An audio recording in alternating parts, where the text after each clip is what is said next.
Robin Hood, de Howard Pyle, traduzido por Monteiro Lobato, narrado por Dalton Baroni para a saga Egmont. Capítulo 1. Robin Hood vira bandido. Na velha Inglaterra, do rei Henrique II e seu filho, Ricardo Coração de Leão, os reis dispunham de florestas reservadas, onde só eles podiam caçar, e sob pena de morte, ninguém mais. Eram tais florestas guardadas por homens de grande poder, o mesmo poder atribuído nas cidades aos xerifes e nas dioceses aos bispos. Perto das cidades de Nottingham e Barnesdale, estendia-se a floresta de Barnesdale, a maior de todas as reservadas aos reis.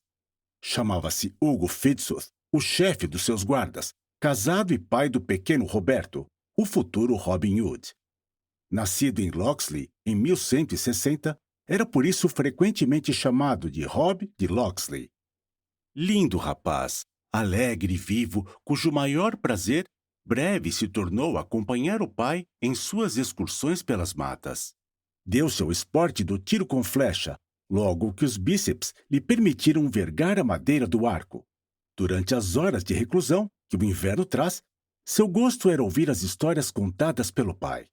Histórias do intrépido Will, o Verde, famoso bandido que por muitos anos desafiou o poder do rei e comeu com seus companheiros quantos veados reais quis. Mas histórias só no inverno. Nas boas estações, o gosto de Robin era correr a mata de arco em punho. Sua mãe suspirava ao ver o fulgor dos olhos de Robin quando ouvia as façanhas de Will. O desejo da boa mulher não era vê-lo em vida de aventuras. Sim, metido na corte ou na igreja. Ensinou-lhe a ler, a escrever, a bem falar, a comportar-se como um gentil homenzinho.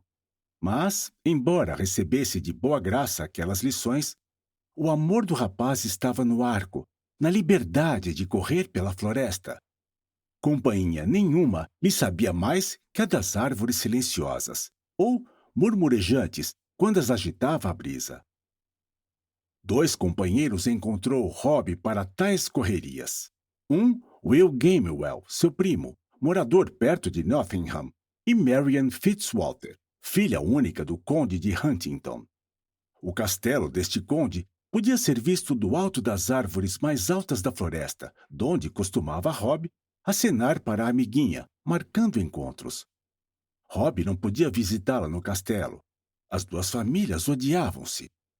Nas redondezas, corria que o verdadeiro conde de Huntington era Hugo Fitzooth, o qual fora defraudado de suas terras por artimanhas de Fitzwalter, companheiro de aventuras do rei Ricardo na cruzada contra os turcos da Terra Santa.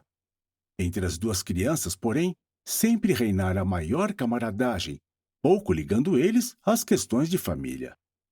Tinham como cenário para suas fugidas a amplidão da floresta, e era o mesmo gosto de ambos pelo gorjear das aves, pelo chiar das cigarras, pelo aflar dos frondes.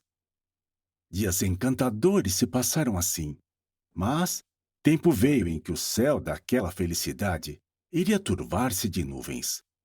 O pai de Rob tinha ainda 2 inimigos perigosos, o magro xerife de Nottingham e o gordo bispo de Hereford, lugar próximo. Tais e tantas intrigas fizeram ao rei estes 2 homens que conseguiram a demissão de Hugo do seu lugar de chefe dos guardas florestais. Por uma fria tarde de inverno, Hugo recebeu o golpe tramado pela intriga e, sem saber de que o acusavam, foi levado para a prisão de Nottingham. Mas a esposa e o filho, rapazola por essa época, já entrado nos 19 anos. Mãe e filho lá ficaram uma noite só. Na manhã seguinte, eram expulsos da prisão, com extrema dureza.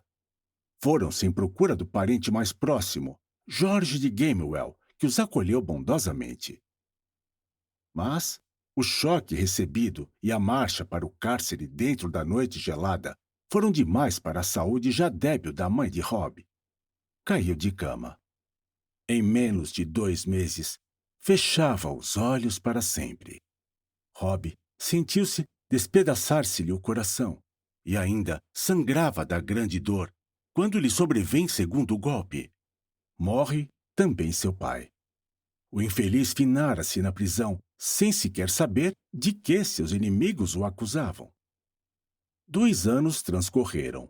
Will, o primo de Rob, fora para o colégio. O pai de Marian, sabedor dos encontros da menina com o rapaz, mandou-a para a corte da rainha Eleanor. Rob viu-se completamente só. O bom parente Gamewell tratava-o bem, mas que poderia fazer para cicatrizar as feridas abertas em seu jovem coração? Vivia imerso em incurável tristeza, chorando a falta da mãe querida, do pai tão gentil, da namorada e da vida livre a que se habituara. Tomava o arco, acariciava-o, mas que fazer com ele ali, fora da floresta amada? Certa manhã, no almoço, seu tio lhe disse: "Tenho novas para ti, Rob." E o bom parente ergueu o copo de cerveja que acabara de encher. "Quais?" indagou o rapaz curioso. "Uma excelente ocasião para te mostrares bom atirador de arco e ganhares um prêmio. Vai abrir-se a feira de Nottingham e o xerife anuncia um concurso de tiro. Os mais bem colocados terão um emprego junto aos guardas florestais. E o que conseguir o primeiro lugar receberá uma flecha de ouro. Coisa inútil como arma, mas de valor como troféu. Que me dizes a isto, meu Rob?" concluiu Gamewell, erguendo de novo o copázio de cerveja. Os olhos de Rob cintilaram. "Maravilhoso!" exclamou. "Sempre desejei ardentemente medir-me com outros homens no tiro de arco. E ser colocado entre os guardas florestais sempre foi também o meu sonho secreto. Permite-me, meu tio, que eu tome parte no concurso."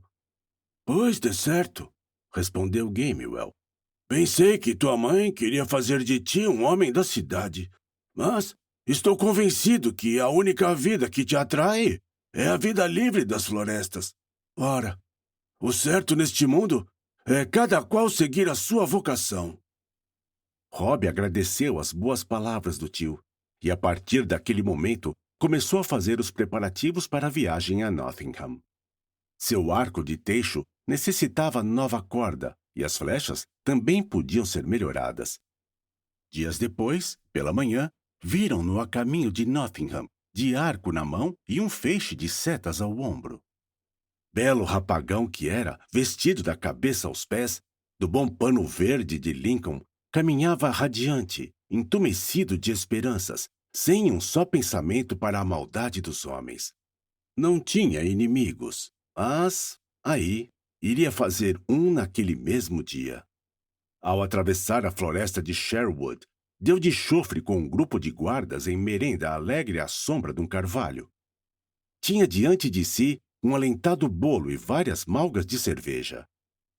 Quando os olhos de Rob se cruzaram com os do chefe do bando, o rapaz sentiu nele o inimigo. Era justamente o homem que usurpara o cargo de seu pai e fizera sua pobre mãe viajar sem conforto dentro da neve impiedosa. Mas nada teria havido naquele momento se o mau homem, depois de ingerir um longo trago, não exclamasse: "Por Deus, eis aqui um arqueirozinho gentil. Para onde vais, meu menino, com esse arco de 2 vinténs e essas flechas de brinquedo? Para a feira de Nottingham?" Gargalhadas acolheram a ironia do chefe. Rob corou porque, na realidade, era bom atirador e sentia grande orgulho disso.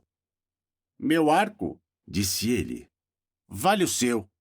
Minhas flechas vão tão longe e certeiras como as de todos daqui. Por isso, não peço nem recebo lições."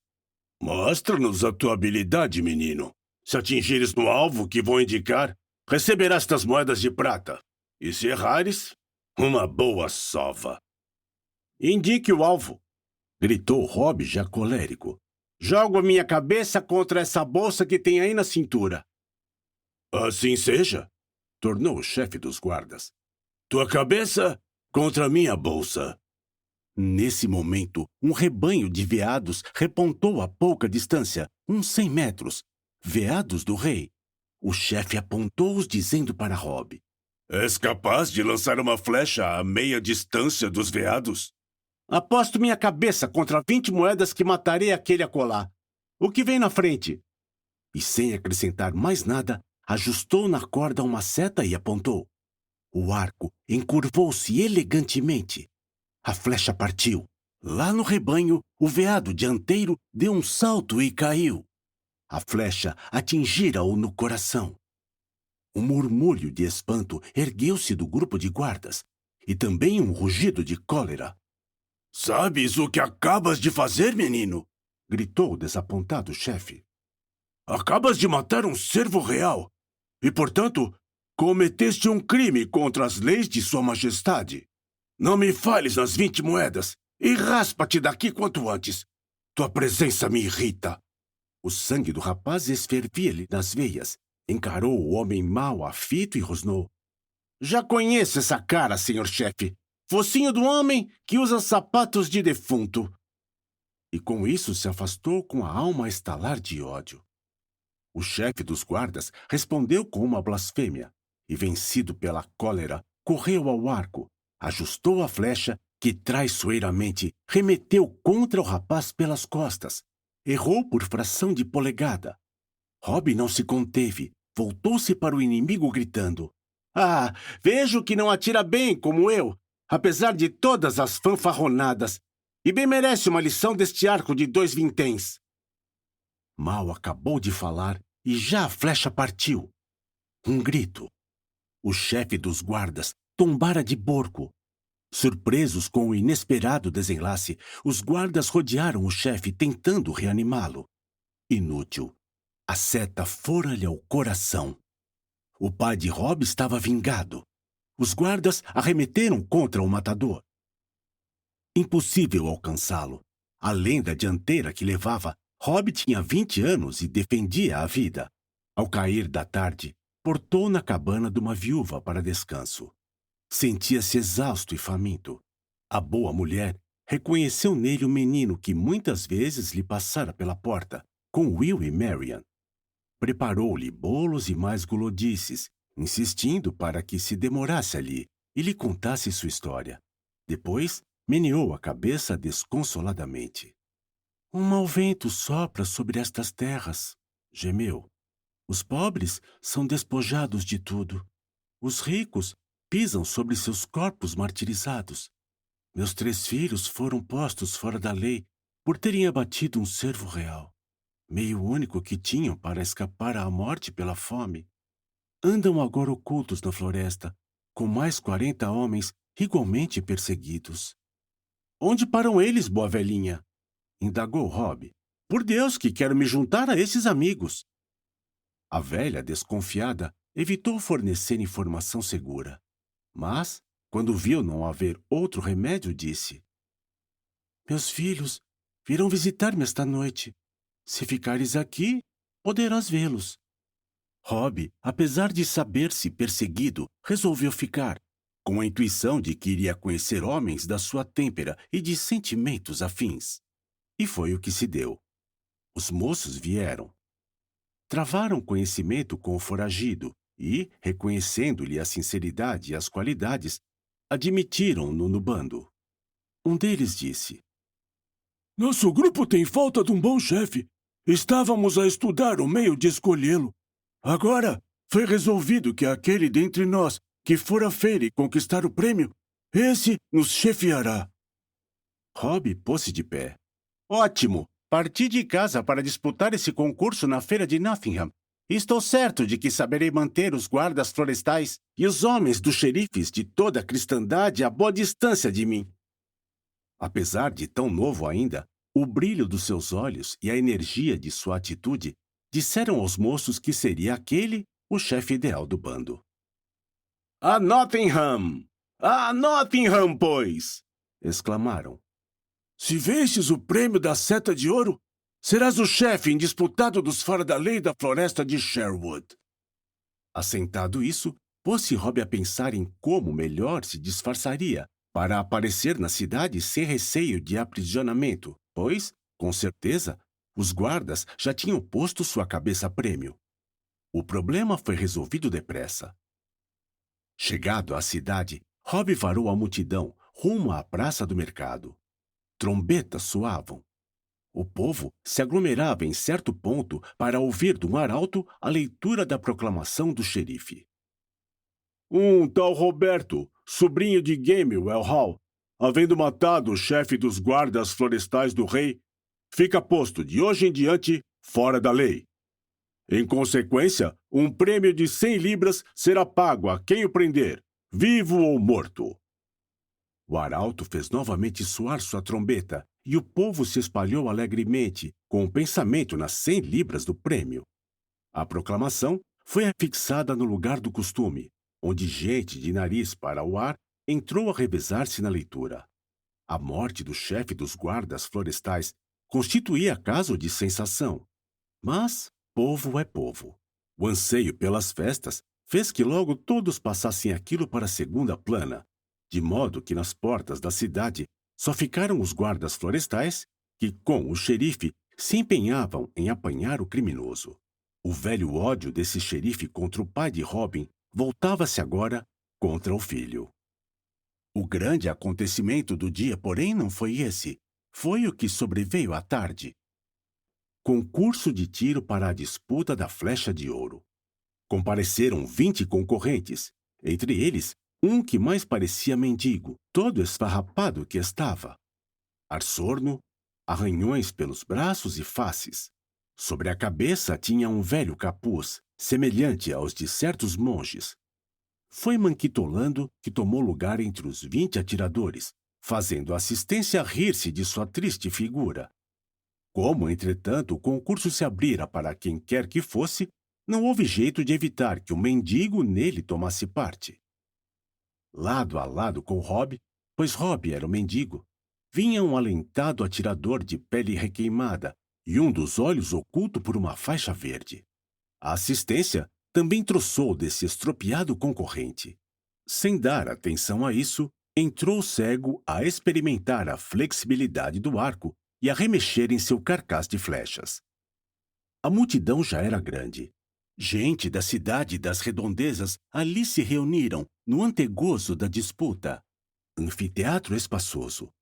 No camarote central figurava o xerife, pomposamente entrajado, com sua mulher coberta de joias e sua filha muito empavonada, na certeza de que a flecha de ouro viria a ter às suas mãos por gentil oferta do vencedor.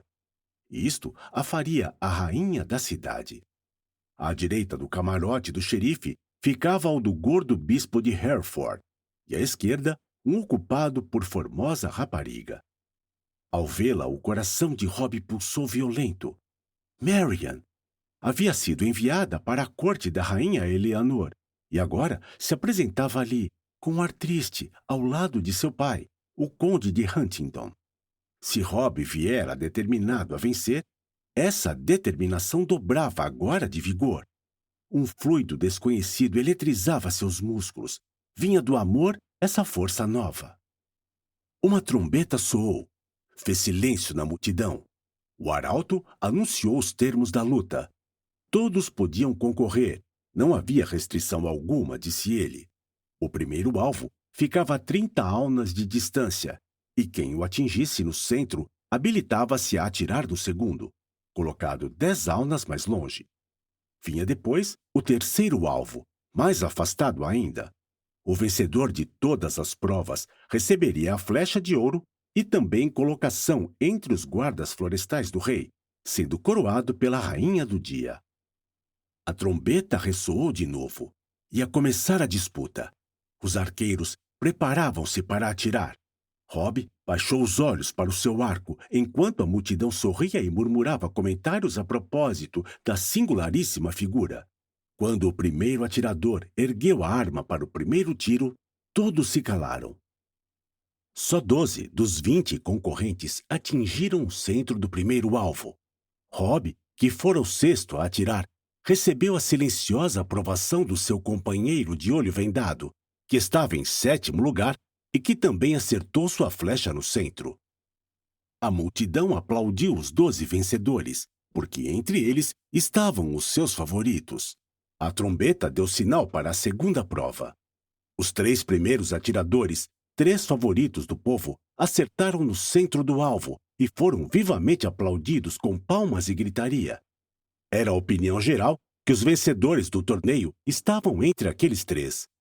O quarto e o quinto fincaram suas flechas bem perto do centro. Chegou a vez de Rob. Ergueu o arco, apontou, desferiu, e sua flecha foi cravar-se no centro geométrico do alvo.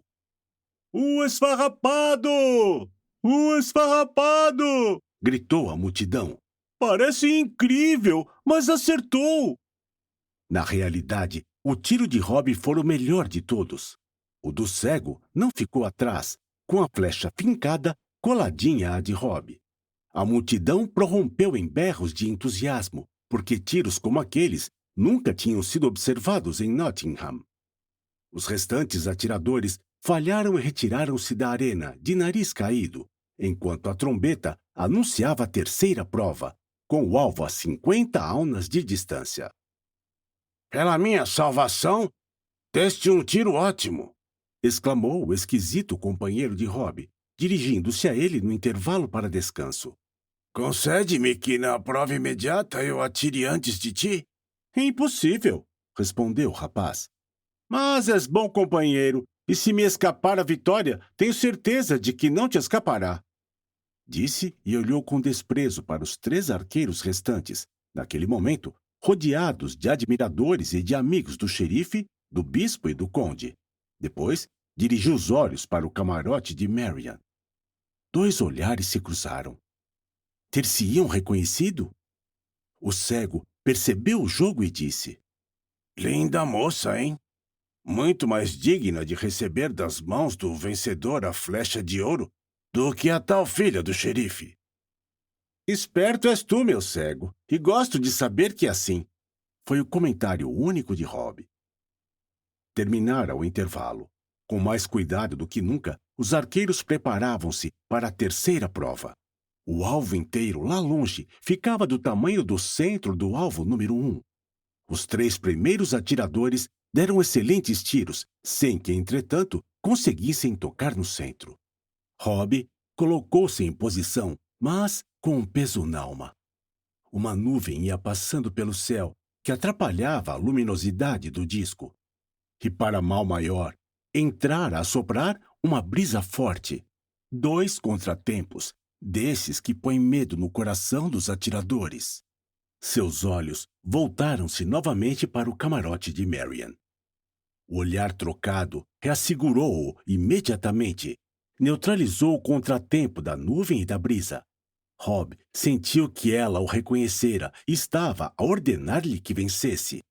Erguendo a arma com serena firmeza, esperou um momentâneo estiar da brisa e atirou. E viu sua flecha cravar-se exatamente no centro geométrico do círculo visado. O esfarrapado! O esfarrapado acertou de novo! Rompeu a multidão, assobrada e entusiasmada. Conseguirá o cego batê-lo? O cego, último que restava, sorriu com superioridade e levantou o arco num gesto gracioso, sem se demorar em preparativos. Soltou a flecha e aconteceu o mesmo que na prova anterior. Sua flecha foi cravar-se no centro, mas não bem no centro. A brisa desviara de meia polegada para a direita. Ao verificar isso, o cego sorriu e foi o primeiro a congratular-se com o vencedor. Havemos de nos medir um dia, disse ele, mas só entre nós dois. Na verdade, não me interessei em vencer hoje, pois o xerife para mim nada significa. Vai oferecer o prêmio à dama da tua escolha. Disse e desapareceu na multidão, antes que Rob pudesse responder que sim, que estava disposto a medir-se com ele novamente um dia. O arauto gritou para Rob que fosse receber do xerife o prêmio. És um tipo bem curioso, disse o xerife a morder involuntariamente os lábios. Mas não há dúvida que atiras bem. Qual o teu nome? Marian inclinara-se para não perder uma só palavra do diálogo. Chamo-me Rob, o vagabundo, senhor xerife, foi a resposta do rapaz. Marian sorriu satisfeita. Bem, Rob, o vagabundo, tornou o xerife. Creio que com um pouco mais de atenção à tua pele e às tuas roupas, teríamos em ti um homem apresentável. Que acha de entrares para o meu serviço? Rob, o vagabundo, sempre foi um homem livre, meu senhor, e livre deseja continuar a viver.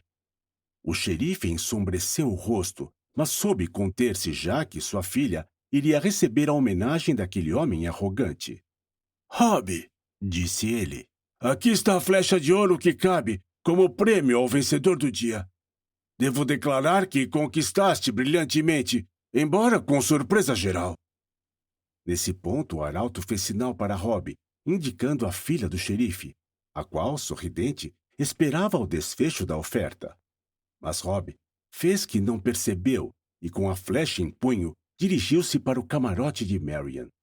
Senhora, disse ele, rogo que aceiteis esta homenagem de um pobre vagabundo que devotará toda a sua vida a bem servir-vos. Meus agradecimentos, Rob de capuz, Hood, respondeu a moça com um imperceptível sinal dos olhos e colocou nos cabelos a áurea flecha, enquanto o povo aclamava. A rainha! A rainha! Os olhos coléricos do xerife cravaram-se naquele arqueiro que recusara sua oferta, recebera o prêmio sem uma só palavra de agradecimento e fizera tão pouco de sua filha. Quis dizer algo, mas a orgulhosa moça o deteve. O xerife então chamou um guarda, dando-lhe ordem para trazer de olho o estranho mendigo. Precaução inútil. Aproveitando-se do tumulto, Rob esgueirara-se e desaparecera no meio da multidão. Nesse mesmo dia, um grupo de 40 homens, vestidos de pano verde de Lincoln, se reunira na floresta de Sherwood em torno de uma fogueira, na qual assavam um veado real. Subitâneo rumor fê-los erguerem-se em guarda, de armas em punho. Amigo! Exclamou alguém. Venham só em procura dos filhos da viúva. Imediatamente, os 3 moços se adiantaram. É Rob! Declararam eles ao reconhecerem quem os procurava. Bem-vindo sejas à floresta de Sherwood, ó amigo Rob! Todos os presentes saudaram o rapaz desconhecido e rodearam para ouvir-lhe a história. Terminada que foi, um dos filhos da viúva tomou a palavra e disse: Camaradas, sabeis muito bem que o nosso bando ha sofrido com a falta de um bom chefe. Chefe por direito de nascimento, de bom sangue e de conquista. Mas esse chefe acaba de aparecer na pessoa deste jovem companheiro. Eu e meus irmãos dissemos-lhes que vos o escolheríeis como chefe, se ele humilhasse o xerife e conquistasse a flecha de ouro. Todos assentiram e Will voltou-se para Rob. Que notícias trazes de Nottingham? Indagou. Rob sorriu. As seguintes. Humilhei o xerife e conquistei a flecha de ouro. Mas tereis de confiar em minha palavra, porque a flecha dei-a de presente a uma formosa donzela. E vendo que os homens vacilavam na dúvida, prosseguiu. Pronto estou para aderir ao vosso bando como simples arqueiro, pois que entre tantos, vários deve haver com mais qualidades de chefe do que eu. Um do bando se adiantou e falou. Rob imediatamente reconheceu nele o cego do torneio. Era por disfarce, já não tinha a faixa verde no rosto. Rob Inderhood, pois foi assim que a formosa donzela te tratou, disse ele. Aqui me apresento para testemunhar teu feito. De fato, envergonhaste e humilhaste o xerife, mais ainda do que eu poderia fazê-lo. E podemos renunciar à flecha de ouro, já que ela enfeita a coma de tão bela criatura. Quanto ao quase empate do nosso tiro, temos de decidir o ponto mais tarde. Desde já declaro, porém, que não terei outro chefe que não seja Robin Hood. Então, Will Stutely contou aos demais os feitos de Robin e também se submeteu à sua chefia, jurando lealdade. Os filhos da viúva fizeram o mesmo e os demais os acompanharam, já que muito lhes mereciam aqueles 3 moços, e também Will Stutely, companheiro de lealdade já de muito comprovada. E saudaram-no as malgas espumejantes de cerveja e aclamaram-no chefe sob o nome de Robin Hood, apelido tirado do tratamento que lhe dera Marian. Robin foi instruído sobre as leis do bando e as senhas. Também recebeu uma buzina, a cujo soar todos se reuniriam. e juraram que o dinheiro tomado aos ricos opressores eles o repartiriam entre os pobres, e que não fariam mal às mulheres, fossem donzelas, esposas ou viúvas. Tudo juraram com terríveis juras, passando depois a festejar alegremente, sob a velha carvalheira, o grande acontecimento do dia. E assim tornou-se Robin Hood o chefe dos bandoleiros. Capítulo 2. Robin Hood encontra-se com João Pequeno. Durante todo o verão, Robin Hood e seus alegres companheiros erraram pela floresta de Sherwood, com a fama dos seus feitos a espalhar-se longe pelo país. O xerife de Nottingham cada vez se enfurecia mais, porque todas as suas expedições contra os bandidos e todas as suas armadilhas degeneravam em novas decepções. No começo, a gente pobre muito se arreceou deles, mas, ao verificarem que os homens de Robin Hood não lhes causavam nenhum mal, limitando-se a combater e despojar seus opressores, passaram a respeitá-los, admirá-los e amá-los. Eram amigos, e desse modo o bando cresceu rapidamente com a adesão de mais uns 40 amigos da liberdade. Os dias sossegados que sobrevieram, porém, não iam com o espírito aventuresco de Robin. Certa manhã, ele disse aos companheiros: "A frescura picante deste ar mexe-me com o sangue, meus amigos. Vou ver como vai o mundo lá pelos lados de Nottingham. Ficai na fímbria da floresta, atentos ao chamado da minha buzina." Disse e partiu para a fímbria da floresta, onde entreparou por uns instantes, erecto, os cabelos em cachos flutuantes ao vento, a olhar com atenção para a estrada. Era a estrada real que ia ter à cidade. Por ela se meteu Robin. Logo adiante, tomou por atalho que ia ter a um riacho.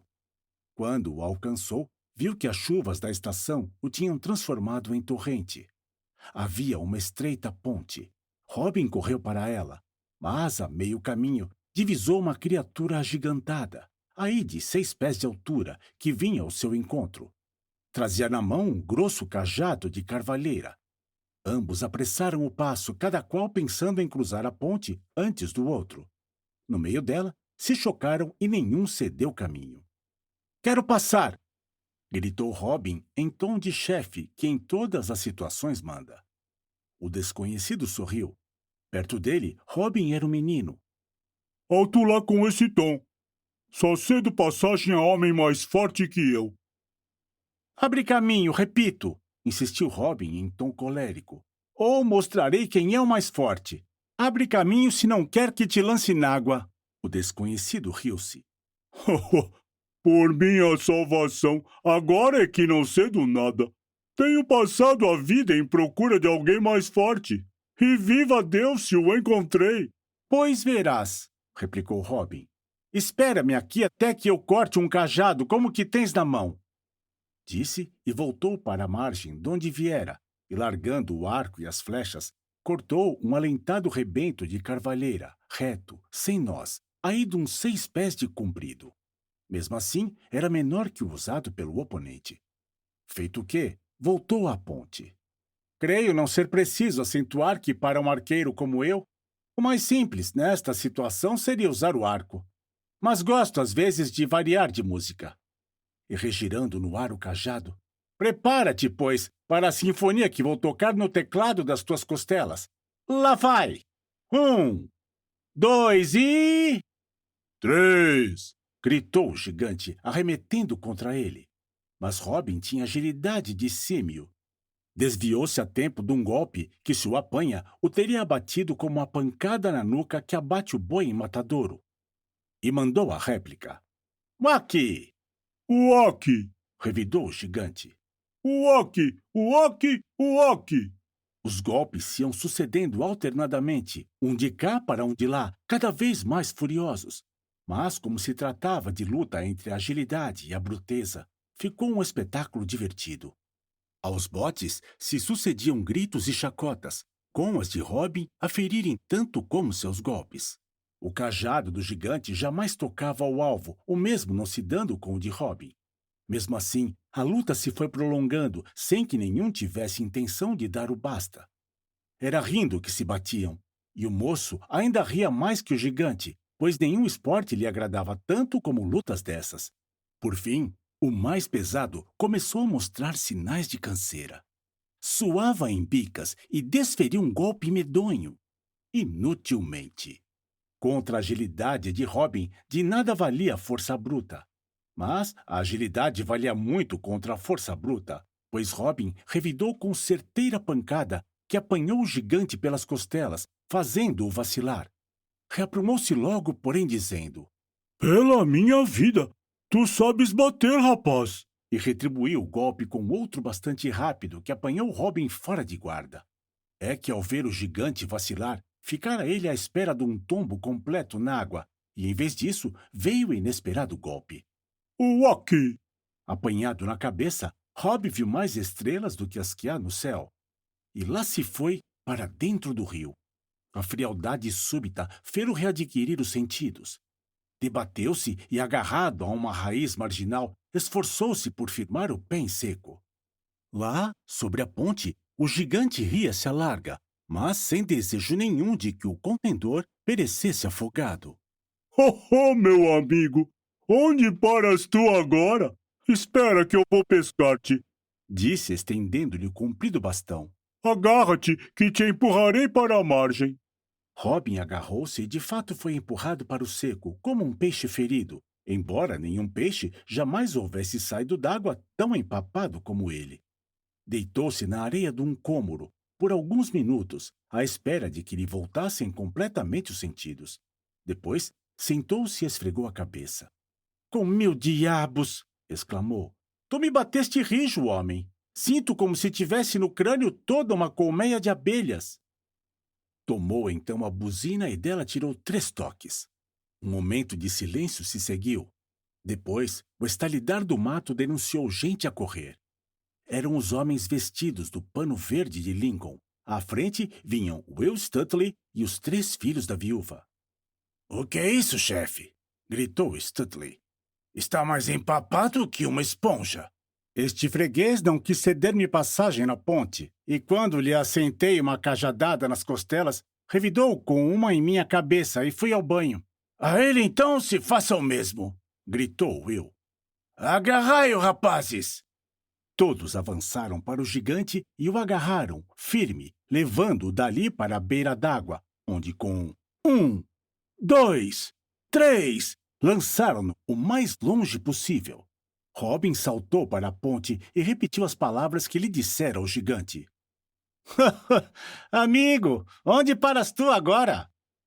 A resposta foi o vigoroso espadanar do banhado, que num momento alcançou a margem, e também alcançou o desprevenido Stuteley, o qual, antes que pensasse em defender-se, já estava por terra, com tremenda pancada na cabeça, e o mesmo sucedeu a mais 3. Os outros arqueiros, entretanto, caíram em cima do gigante e o dominaram. Mesmo assim, debateu-se violentamente, desafiando-os e propondo-se a lutar contra 3 de cada assalto. — Nada disso! Gritou Robin. Tu és o melhor camarada que ainda encontrei. Nunca mais brigaremos. Muito me satisfaz isso, e muito boa ideia me dá de ti, já que estou piado e poderias fazer de mim o que quisesse. Vamos lá, conta-me o teu nome. O xerife de Nottingham e meus companheiros conhecem-me como Robin Hood, o bandoleiro. Pois então, muito lamento o que aconteceu, porque justamente me dirigia à floresta de Sherwood para ver... Esperamos que você tenha gostado desta prévia. Para continuar ouvindo este audiolivro no Google Play Livros, use o link na descrição do vídeo.